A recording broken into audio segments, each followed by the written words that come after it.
Once upon a time there lived a Cheerio named George, who lived in a city populated by other Cheerios. Now, George was a plain, normal Cheerio, but that, by no means, was the only type of Cheerio available in the cereal box. There were also some nutty Cheerios, the crazy type, the ones that did things without thinking, and they were known as the Honey Nut Cheerios. And then there were also the fruity, flamboyant Fruit Loops. Finally, the cream of the crop, the ones dusted with a sugar coating, shiny and glittery in the sunshine, were the Frosted Cheerios, and they were the ones to know. Now George, being a plain Cheerio, lived in a boring apartment on the outskirts of the city, but he worked in the tallest building in the city. Every day, he walked the same walk through a park to get to work, and every day he would stop and get his favourite glass of milk. However, this day, February 14th, was different because instead of taking the walk through the park, George decided he wanted to go down a different street, because it was decorated for Valentine's Day. On this detour, he noticed the most beautiful Cheerio he had ever seen.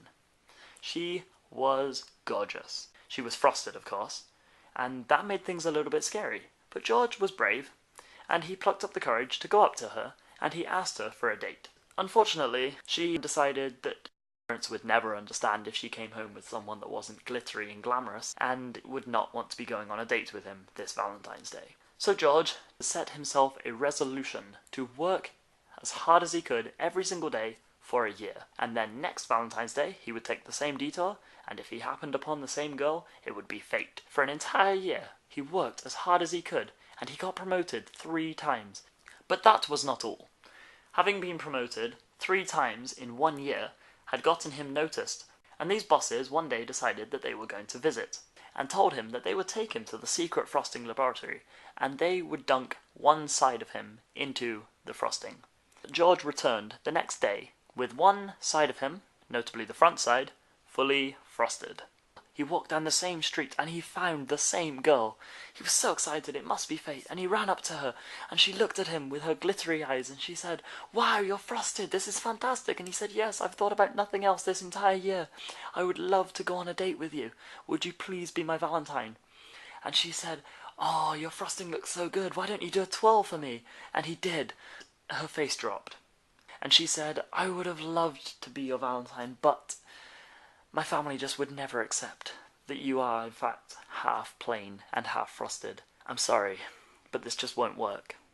And George was devastated, but he figured if he had already managed for an entire year to work very hard, he could do that again, and then it would be all worthwhile, because he could find this girl of his dreams, and they would be accepted by society, and live happily ever after in Cheerio Box City. So he worked for an entire year, as hard as he could. He was promoted up 5 floors to the 9th floor of Cheerio Tower in Cheerio Box City. And February the 13th of the 2nd year in a row was the day that he was taken to the secret laboratory. George woke up early on February 14th, and he decided that he was going to take a stroll down Valentine's Row. And lo and behold, he found the girl of his dreams, and he did a twirl for her. In fact, he did about 13 twirls, and she began to think that he was a little bit nutty, but it didn't even matter to him, because he was fully frosted. And so he asked her if she would like to go on a date. And as it turned out, she did. So they went to a wedding as their first date. One of George's friends was getting married, and he decided that weddings were very romantic, and it would be a lot of fun. And they danced, and they had a great time, and by the end of the night, they were very, very tired and quite thirsty. And George decided that to top the evening off, he was going to go get 2 glasses of milk, one for him and one for his gorgeous, glittery Valentine. And so, he walked over to the line and waited for 20 minutes, because lots of other Cheerios, it turned out, liked milk. When he got to the very front of the line, he was disappointed to discover that the milk bowl had actually been completely emptied, and he was unable to get the 2 glasses of milk that he so desired. So he decided that instead of going back empty-handed, he would return with orange juice instead, and his Valentine would be very happy, and it would all be okay. So for another 20 minutes, he queued at the back of this line, as all the Cheerios from the milk line had already migrated across. And he waited, and he waited, and he waited, until he finally got to the front of the line. And at the front of the line, he went to grab a cup, and he was disappointed to discover that there was, in fact, No more orange juice. And George was devastated. There was no way he could go back empty-handed, and it had been 40 minutes. And he looked over, and she was checking her glittery wristwatch, and she looked kind of disappointed. And he didn't want the date to end on such a sour note. So he scanned the room quickly. If there was no orange juice, if there was no milk, there had to be something else. And there was. To his surprise, he saw in the corner that there was a big sign that said punch. And as he ran over to the corner, he realized in horror that in fact there was no punch line.